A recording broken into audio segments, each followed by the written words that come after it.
لا إله إلا الله محمد رسول الله. Assalamualaikum warahmatullahi wabarakatuh. Kisah ini tercantum dalam kitab Mukasyafatul Qulub karangan Imam Al-Ghazali. Dikisahkan Umar bin Khattab, yaitu salah seorang sahabat dekat Rasulullah, menangis di depan pintu rumah Rasulullah SAW. Karena mendengar suara Umar bin Khattab berada di luar, maka Rasulullah segera keluar dan bertanya kepada Umar bin Khattab, "Wahai Umar, mengapa engkau menangis?" Kemudian Sayyidina Umar menjawab, "Ya Rasulullah, bersamaku ada seorang pemuda yang telah membuat hatiku sedih dengan tangisnya." Lalu Rasulullah SAW memerintahkan Sayyidina Umar agar membawa masuk pemuda tersebut ke dalam. Atas perintah tersebut, Umar bin Khattab lalu mengajak pemuda yang datang bersamanya, sambil keduanya tetap menangis.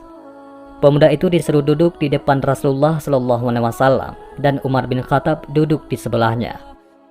Rasulullah SAW kemudian bertanya, "Wahai pemuda, mengapa engkau menangis?" Pemuda itu menjawab sambil tetap menangis, "Wahai Rasulullah, dosaku sangat besar dan aku takut Allah memurkaiku." "Apakah engkau telah menyekutukan Allah dengan sesuatu?" tanya Baginda SAW. "Tidak ya Rasulullah," sahut pemuda itu sambil tetap menangis. "Apakah engkau telah membunuh seseorang dengan alasan yang tidak benar?" Rasulullah SAW kembali bertanya. "Tidak ya Rasul," sahut pemuda itu sambil terus menangis.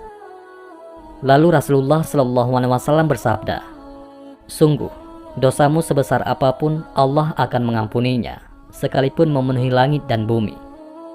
"Sungguh, dosaku lebih besar dari itu ya Rasul," sahut pemuda tersebut. "Apakah dosamu melebihi Arash? Besar mana dengan Arash?" tanya Baginda SAW. "Dosaku sangat besar ya Rasulullah." "Lalu besar mana dosamu dengan keagungan, ampunan dan rahman Allah?" tanya Rasulullah SAW. "Tentu keagungan, ampunan dan rahman Allah lebih besar. Tetapi dosaku sangat besar ya Rasulullah." Jawabnya masih dalam keadaan menangis terisak-isak.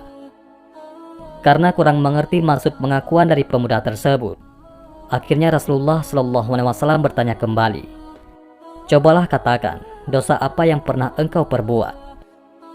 "Aku malu menyebutnya ya Rasulullah," kata si pemuda tersebut.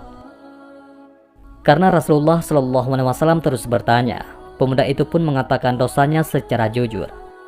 Maka dengan perasaan malu dan takut, pemuda itu pun menceritakan dosa yang dilakukannya. "Wahai Rasulullah, aku ini seorang penggali kubur sejak 7 tahun yang lalu, hingga meninggalnya putri dari seorang sahabat Ansar. Melihat kecantikan dan kemolekan tubuhnya, nafsu birahiku memuncak. Setelah kuburan sepi, kubongkar kuburnya dan kutelanjangi mayat gadis tersebut. Setelah kucumbui, nafsu birahiku tak dapat kutahan, lalu kusetubuhi. Saya terkejut, tiba-tiba mayat gadis itu berkata, 'Tidakkah engkau malu kepada Allah pada hari Allah menghukum orang-orang yang berbuat zalim, sementara engkau menelanjangiku dan menyetubuhiku di antara orang-orang yang telah mati. Engkau membuatku dalam keadaan junub di hadapan Allah.'" Mendengar pengakuan dari si pemuda itu, Rasulullah SAW segera bangkit berdiri dan meninggalkannya seraya berseru, "Hai pemuda fasik, pergilah, jangan engkau dekati aku. Nerakalah tempatmu kelak." Pemuda itu pun segera keluar meninggalkan rumah Rasulullah SAW sambil menangis. Ia berjalan dengan arah tak menentu keluar dari kampung. Sampailah ia di padang pasir yang luas lagi panas. 7 hari lamanya ia tidak makan dan minum karena penyesalan dan kesedihan yang sangat mendalam, hingga lemahlah keadaan tubuhnya. Tak kuasa lagi berjalan, lalu kemudian jatuh tersungkur di tempat tersebut. Di atas pasir, ia bersujud kepada Allah, lalu berdoa dan memohon ampunannya dalam tangisnya. "Ya Allah, aku adalah hamba-Mu yang telah berbuat dosa besar.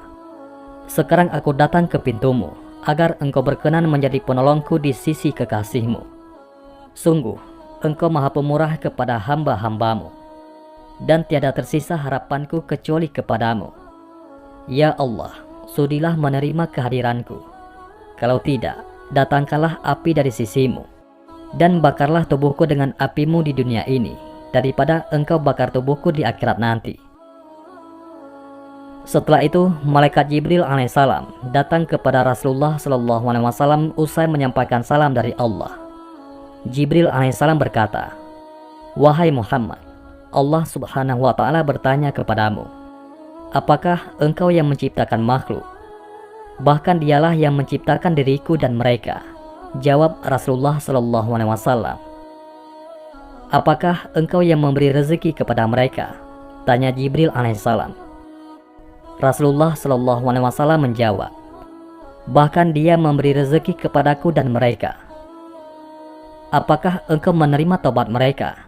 tanya Jibril alaihissalam untuk kali yang sekiannya. "Bahkan dia yang berhak menerima taubat dan mengampuni dosa-dosa hambanya," ujar Rasulullah SAW. Malaikat Jibril alaihissalam lalu berkata, "Allah berfirman kepadamu, telah datang kepadamu seorang hambaku, dan ia menerangkan satu dosa dari beberapa dosanya. Maka kamu berpaling daripadanya dan dosanya. Maka bagaimana keadaan orang-orang mukmin kelak? Apabila mereka datang dengan dosa yang banyak lagi besar, ibarat gunung yang besar. Engkau adalah utusanku yang aku utus sebagai rahmat untuk seluruh alam. Maka jadilah kamu orang yang sayang menyayangi pada semua orang yang beriman, menjadi penolong bagi orang-orang yang telah berdosa dan memaafkan ketelanjuran dan kesalahan mereka. Karena sesungguhnya aku telah mengampunkannya, menerima taubatnya dan dosanya." Kemudian Rasulullah SAW mengutus beberapa sahabat. Maka mereka menemui pemuda tersebut, lalu memberi kabar gembira kepadanya dengan maaf dan ampunannya. Lalu mereka membawa pemuda tersebut berjumpa dengan Rasulullah, yang mana ketika itu beliau sedang menunaikan sholat maghrib, dan mereka pun bermakmum di belakangnya. Ketika Rasulullah SAW membaca surah Al-Fatihah yang dilanjutkan dengan surah At-Takatsur sampai baginda membaca hatta zurtumul maqabir, maka berteriaklah pemuda itu dengan keras lalu langsung jatuh. Ketika selesai sholat, mereka dapati pemuda itu telah meninggal dunia. Mudah-mudahan Allah menerima taubatnya.